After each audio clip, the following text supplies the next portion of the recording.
Hello बच्चों, let's read this question. The question says what type of force is friction. तो इस question के अंदर हमसे क्या पूछ रखा है कि फ्रिक्शन जो है वो किस टाइप का फोर्स है।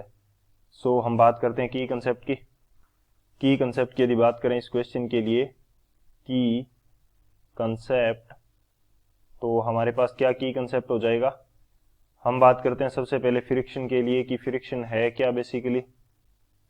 तो फ्रिक्शन हमारे पास एक टाइप का फोर्स होता है जो कि दो ऑब्जेक्ट्स या दो सरफेसेज के बीच में जो रिलेटिव मोशन हो रही है उसको क्या करेगा, अपोज करेगा।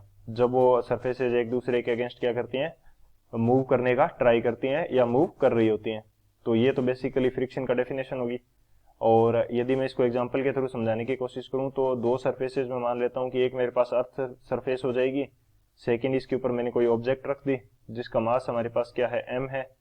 तो ये दो सरफेसेज हो जाएंगी, यानी कि इसकी जो बॉडी जो ऑब्जेक्ट हमारे पास है उसकी नीचे वाली सरफेस और अर्थ की जो सरफेस है वो दोनों कांटेक्ट में है। और हम इसके ऊपर क्या कर देते हैं, एक एक्सटर्नल फोर्स अप्लाई कर देते हैं ऑब्जेक्ट के ऊपर। तो इसके इन दोनों के बीच में जो रिलेटिव मोशन होगी, बेसिकली मोशन किसकी होगी, ऊपर वाली बॉडी की होगी। क्यों? क्योंकि अर्थ का जो वेट ज्यादा होने की वजह से ये मूव नहीं करेगी। तो इनकी जो रिलेटिव मोशन हो रही है वो मोशन किस डायरेक्शन के अंदर होगी, यदि होगी तो वो इस डायरेक्शन के अंदर होगी, क्योंकि एक्सटर्नल फोर्स ज्यादा हुआ तो इसी डायरेक्शन के अंदर, राइट साइड के अंदर ये मूव करेगा। तो इसकी मोशन को अपोज करने के लिए हमारे पास एक फ्रिक्शन फोर्स लगेगा, वो क्या होता है, एफ आर हो जाएगा। तो ये हमारे पास क्या हो जाएगा, फ्रिक्शन फोर्स हो जाएगा। पहली बात तो ये हो जाएगी कि फ्रिक्शन फोर्स क्या कर रहा है, इसकी मोशन को अपोज कर रहा है।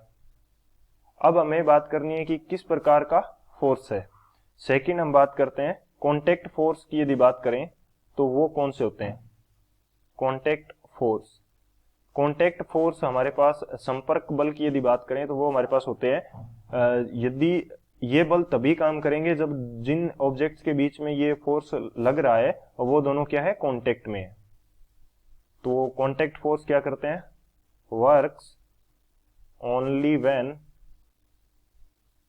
Objects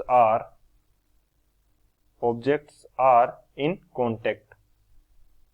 objects are in contact, जब यदि ये कांटेक्ट में होगी तभी ये काम करेगा। जैसे एग्जांपल हमारे पास क्या हो जाएगा, इसका फ्रिक्शन फोर्स हो जाएगा।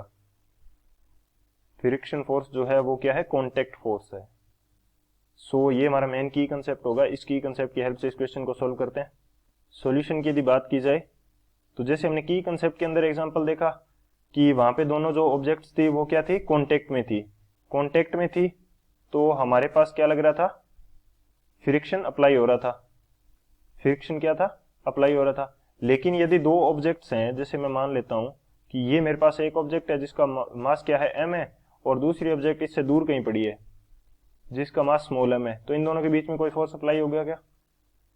फोर्स कोई अप्लाई हो सकता है, ग्रेविटेशनल फोर्स हो सकता है, अदर फोर्सेज हो सकते हैं, लेकिन फ्रिक्शन फोर्स अप्लाई नहीं होगा क्योंकि कोई कांटेक्ट नहीं है। तो इन दोनों के बीच में कोई भी कांटेक्ट नहीं है, कोई भी कांटेक्ट नहीं है तो फ्रिक्शन नहीं होगा। तो फ्रिक्शन हमारे पास नहीं होगा। Friction is a contact force. Friction हमारे पास क्या है, friction is a contact force. Contact force है और बेसिकली ये कांटेक्ट करने पे ही अप्लाई होगा। This is the final answer. I hope you understood it well. Best of luck. Thank you.